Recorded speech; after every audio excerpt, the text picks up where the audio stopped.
chapter number 6, as you all know, transformer winding.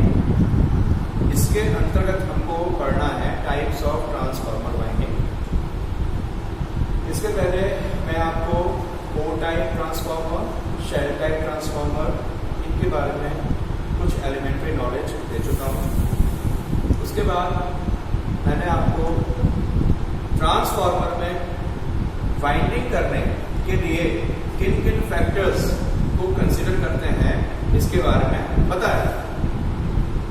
फिर हम आए थे मेन टॉपिक पे, जो था टाइप्स ऑफ वाइंडिंग। तो वाइंडिंग का सबसे पहला टाइप जो था वो था कॉन्सेंट्रिक टाइप वाइंडिंग या संकेंद्रित कुंडलन। तो कॉन्सेंट्रिक वाइंडिंग के अंतर्गत, या फिर हम अगर कॉन्सेंट्रिक वाइंडिंग को एक फैमिली मान लें, तो कॉन्सेंट्रिक वाइंडिंग की फैमिली के अंतर्गत आपके helical winding, cross over winding और डिस्क टाइप वाइंडिंग आते हैं। और ये तीनों ही वाइंडिंग्स मुख्यतया अधिकांशतः कोर टाइप ट्रांसफॉर्मर के लिए यूज किए जाते हैं। तो लास्ट क्लास में हमने हेलिकल वाइंडिंग कंप्लीट कर लिया। आज की क्लास में हमें नेक्स्ट जो वाइंडिंग है वो है आपकी क्रॉस ओवर वाइंडिंग। इसके बारे में जानना है। तो सबसे पहले वही चीज, सबसे जो एग्जाम में जो क्वेश्चन आ जाते हैं कि यूज कहां पे होता है, इस वाइंडिंग का यूज कहां पे होता है। तो ज़ाहिराना तौर पे आपको पता है, चूंकि ये हेलिकल वाइंडिंग की तरह ही कॉन्सेंट्रिक टाइप वाइंडिंग फैमिली का एक मेंबर है ये वाइंडिंग, तो इसका भी यूज अधिकांशतः कोर टाइप ट्रांसफॉर्मर में किया जाता है। फिर देखिए सेकंड पॉइंट बहुत इंपॉर्टेंट है, जैसे कि मैंने हेलिकल वाइंडिंग के लिए बताया था। हेलिकल वाइंडिंग जो थी वो आपकी यूज होती है लो वोल्टेज वाइंडिंग की तरह, परंतु large transformer, large size transformers, ठीक है। उसके ठीक ऑपोजिटली हम देखें तो क्रॉस ओवर वाइंडिंग का यूज हम हाई वोल्टेज वाइंडिंग की तरह करते हैं, परंतु छोटे ट्रांसफॉर्मर मतलब हाई वोल्टेज वाइंडिंग की तरह, किसके लिए? स्मॉल साइज ट्रांसफॉर्मर्स के लिए हम हाई वोल्टेज वाइंडिंग की तरह यूज करते हैं क्रॉस ओवर वाइंडिंग। चूंकि हाई वोल्टेज है तो इसकी करंट रेटिंग कम होगी। करंट रेटिंग जितनी भी वाइंडिंग्स हैं सबकी करंट रेटिंग, सभी की वोल्टेज रेटिंग और सभी की केवीए रेटिंग। देखिए इस चैप्टर में बहुत ज्यादा वास्ट कंटेंट नहीं है। जितने भी 6 प्रकार की आपकी वाइंडिंग्स हैं, सभी 6 प्रकार की वाइंडिंग्स का डेटा याद रखना है हमको कि सभी वाइंडिंग और डेटा में क्या मुख्यतः 3 चीजें, कि हर प्रकार की वाइंडिंग जो है वो कितने वोल्टेज, कितने करंट और कितने केवीए या एमवीए तक के ट्रांसफॉर्मर या वाइंडिंग के लिए यूज होती है, ठीक है। और एक प्रश्न, 2-3 प्रश्न यहां वहां से आते हैं, जैसे कि बताया था मैंने आपको कि अमूमन सामान्यतया लो वोल्टेज वाइंडिंग कहां पर होती है, तो कोर के नजदीक, या कोर के नजदीक कौन सी वाइंडिंग होती है, तो आप कहेंगे लो वोल्टेज वाइंडिंग। कारण मैंने बता दिया था।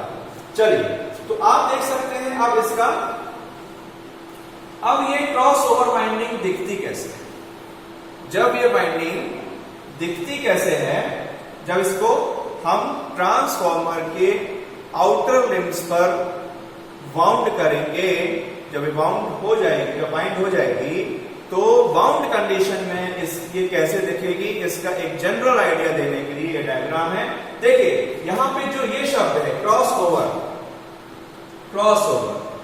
तो we are suppose to justify this term, कि why we are using this term, this particular term cross over, what does this imply, what is the meaning of cross over.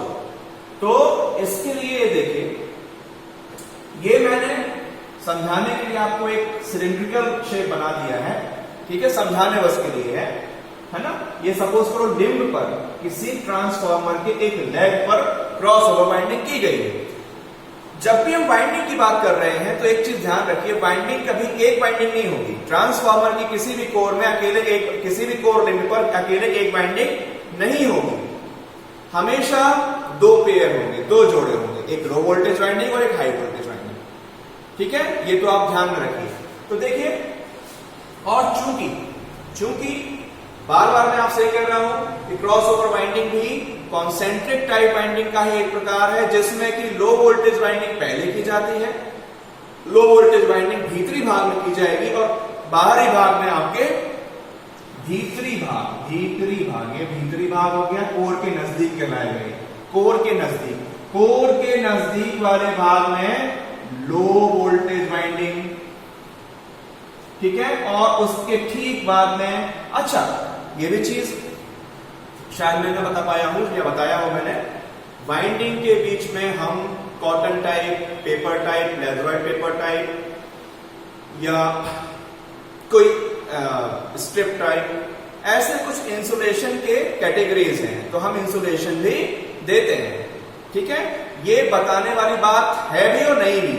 अगर आप ITI के सेकेंड ईयर में हैं तो ये बहुत ही एक जनरल कॉमन सेंस की बात हो जाती है कि अगर दो वाइंडिंग है, जैसे कि हम अगर फैन की बात करते हैं, फैन क्या है आपका, परमानेंट कैपेसिटर मोटर है, तो इसमें अगर हम रनिंग वाइंडिंग और स्टार्टिंग वाइंडिंग की बात करते हैं तो ये हमको बता, किसी भी आप एक नॉर्मल सेंस में अगर हम बात करते हैं तो किसी भी इलेक्ट्रिकल अप्लायंस में या किसी भी ऑपरेटर्स में जो करंट आता है, जो फॉल्ट आता है, वो नॉर्मली क्या होता है, जो हम लेमैन भाषा में अगर हम बात करें, लेमैन लैंग्वेज में हम कहते हैं कि भैया शॉर्ट सर्किट हो गया या करंट आ रहा। करंट क्यों आ रहा है? क्योंकि कोई ना कोई तार बॉडी से टच हो जाता है, कोई ना कोई जो तार है, जो कनेक्शन के तार है, अंदरूनी तार है या वाइंडिंग, ठीक है ना, वाइंडिंग को बॉडी या किसी एक दूसरे से टच नहीं होना चाहिए।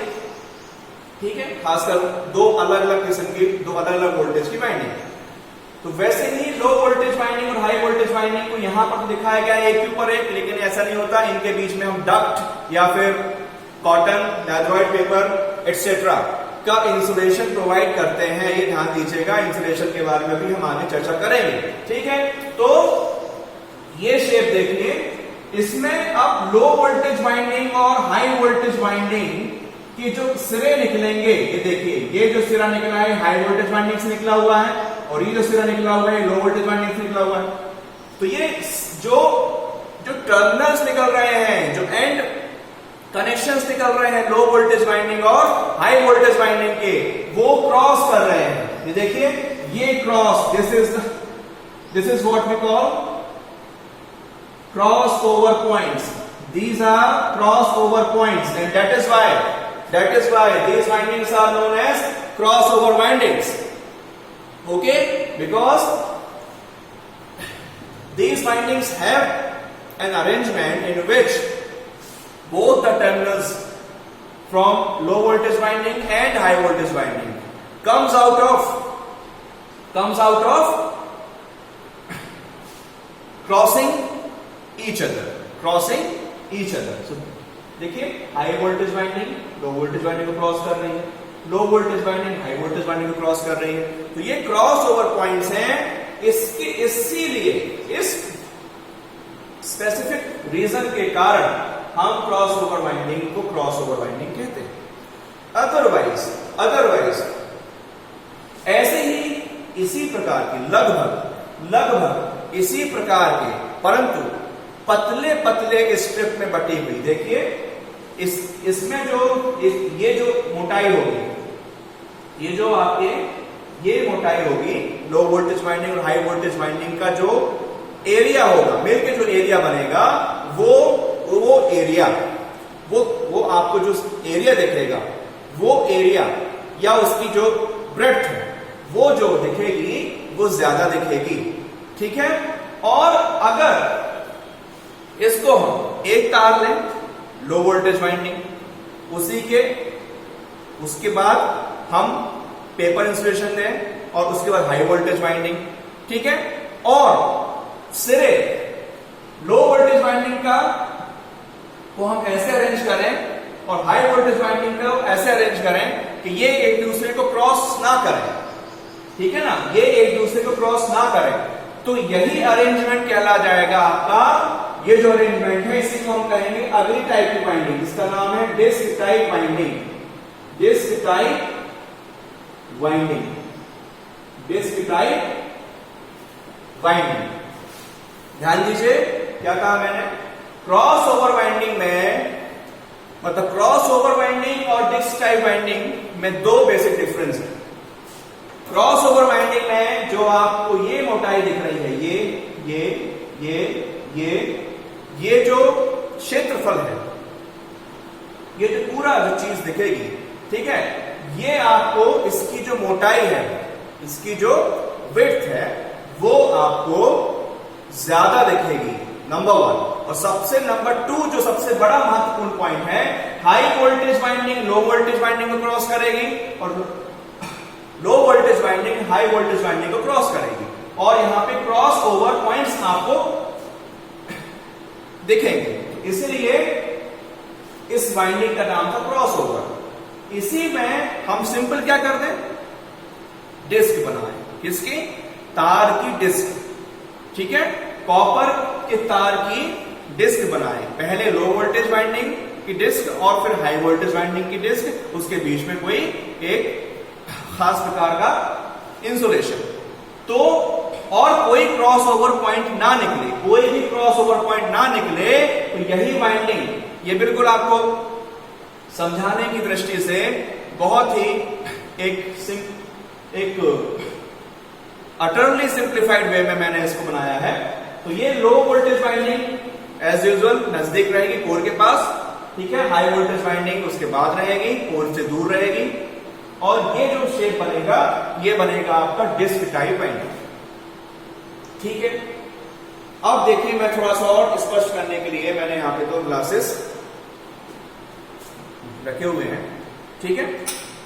क्रॉस ओवर वाइंडिंग, ये cross over winding just like, ठीक है, एक बकेट लीजिए आप, ठीक है, चौड़ाई वाली, उससे कम चौड़ाई की दूसरी बकेट, उसके अंदर यूं दूसरी बकेट, तो दिस, ये इसको आप वाइंडिंग मानिए, ये एक वाइंडिंग है जो कि लो voltage winding, this is low voltage winding, और उसको कवर किया गया है बाहर से इसके द्वारा, this is low voltage winding, this is low voltage winding and it is covered, it is surrounded by the high voltage winding, but both the windings are separated by an insulation, ठीक है, it can be either cotton or laterite paper or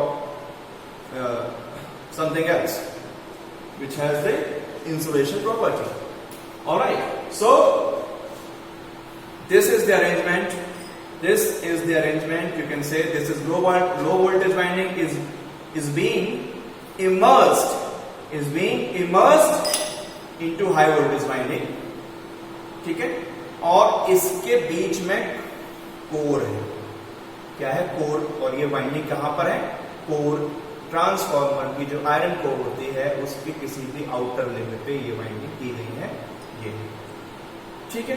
और इसी को अब ये देखिए, अगर इन्हीं दोनों ग्लास के ऊपरी हिस्से को हम काट दें, इतना हिस्सा, इतना क्रॉस सेक्शन निकाल दें, ये क्रॉस सेक्शन निकाल दें, क्या दिखेगा आपको, एक सर्कल दिखेगा, तो ये सर्कल और ये सर्कल, मतलब ये हिस्सा हो गया लो वोल्टेज वाइंडिंग, और ये हिस्सा इसी को काटें क्रॉस सेक्शनल व्यू में, सर्कुलर वे में, तो ये हो गया high voltage winding. High voltage winding पहले रख दीजिए और उसके अंदर लो वोल्टेज वाइंडिंग रख दीजिए, ठीक है, और कोर के ऊपर रख दीजिए, कोर के लिमिट पर बाउंड इसको वाइंड कर दीजिए, तब ये क्या, और कोई भी क्रॉस ओवर पॉइंट नहीं बनेगा, कोई भी लो वोल्टेज का टर्मिनल हाई वोल्टेज से नहीं निकलेगा, हाई वोल्टेज वाइंडिंग को क्रॉस नहीं करेगा, ना ही हाई वोल्टेज का कोई टर्मिनल लो वोल्टेज वाइंडिंग को क्रॉस करेगा।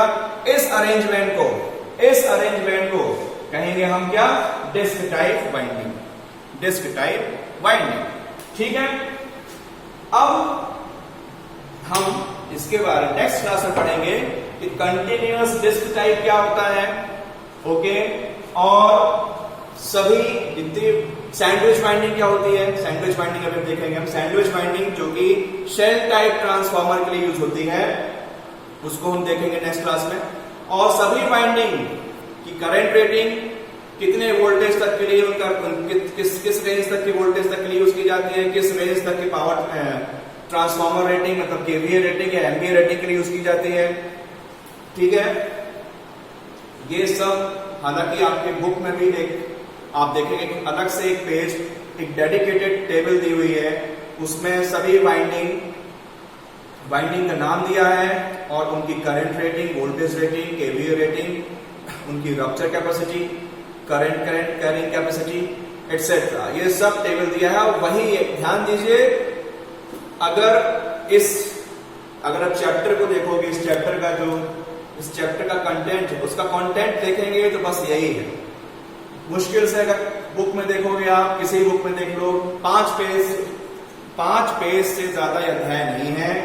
बाइंडिंग कितने प्रकार की होती है, सभी की रेटिंग, सबका डेटा हमको याद रखना है, वो हम नेक्स्ट क्लास में देखेंगे। Okay, thank you very much.